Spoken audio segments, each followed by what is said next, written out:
देशाची भावी पिढी म्हणून आज शाळा महाविद्यालयातील विद्यार्थ्यांकडे पाहिले जात असते। मात्र या विद्यार्थ्यांवर अन्याय अत्याचार होत असला तरी देशाची भावी पिढी घडणारच कशी, असा प्रश्न सध्या विविध पक्ष, संघटना, सामाजिक संघटना आणि जनसामान्यांमध्ये उपस्थित केला जात आहे। सध्या तर न्याय हक्कांसाठी व विद्यार्थ्यांवर अन्याय अत्याचार होत असल्याच्या निषेधार्थ दिल्लीच्या जंतर मंतरवर विद्यार्थ्यांनी आंदोलनाची हाक दिली आहे। मात्र याच विद्यार्थ्यांवर अन्याय होताना दिसून येत आहे। याच्याच निषेधार्थ आज विविध पक्ष, संघटना, सामाजिक संघटना रस्त्यावर उतरल्या आहेत।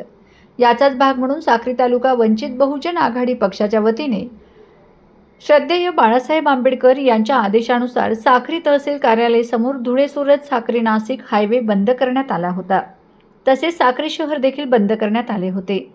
यावेळी पक्षाचे उत्तर महाराष्ट्र उपाध्यक्ष बाळासाहेब खैरनार, जिल्हा उपाध्यक्ष सीताराम वाघ, जिल्हा महासचिव दिलीप बोरसे, साक्री तालुका अध्यक्ष नितीन मोहिते, साक्री तालुका उपाध्यक्ष किरण अहिरे, तालुका संघटक संदीप पानपाटील, सुरेश अहिरे, ॲडव्होकेट सुशील अहिरे, शिवाजी माळी, गोविंदा माळी, DM मोहिते तसेच एकलव्य आदिवासी युवा संघटनेचे धनेश ठाकरे, सुनील सोनवणे, विष्णू सोनवणे, भास्कर माळसे, वंचित व एकलव्य पक्ष असेही कार्यकर्ते आंदोलनावेळी उपस्थित होते। यावेळी घोषणाबाजी करून शासनाचे लक्ष वेधण्यात आले होते।